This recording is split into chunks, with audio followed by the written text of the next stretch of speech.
Машины на проезжей части, на зеленой зоне, на тротуаре, везде. Это еще в рабочее время.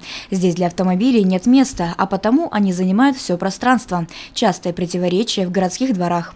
Одну из актуальных проблем своего двора жители домов улицы Кусимова и Индустриальное шоссе включили в проект формирования комфортной городской среды. Я живу в этом доме с самого рождения, 95-го года.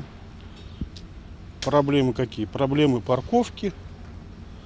Нет тротуара у нас, фактически только проезжая часть. Если вот, допустим, женщина с ребенком вот утром наблюдая, я на пенсии, идет, машина идет, разъехаться проблематично. Тротуара нет.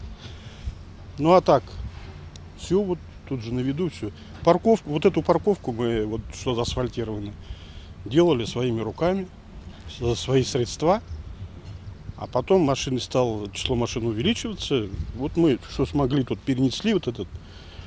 Тут надо, наверное, асфальтировать что-то, чтобы тут дожди, грязь. Приоритетный проект предусматривает комплекс мероприятий по благоустройству как дворовых территорий, так и общественно значимых городских пространств. На внутридомовых территориях предусмотрены ремонт проездов, освещение, установка скамеек, урн для мусора, оборудование детских игровых площадок, автомобильных парковок, озеленение, ремонт тротуаров и пешеходных дорожек. Средства на реализацию проектов благоустройства выделяются из бюджетов 3 уровней – федерального, регионального и городского.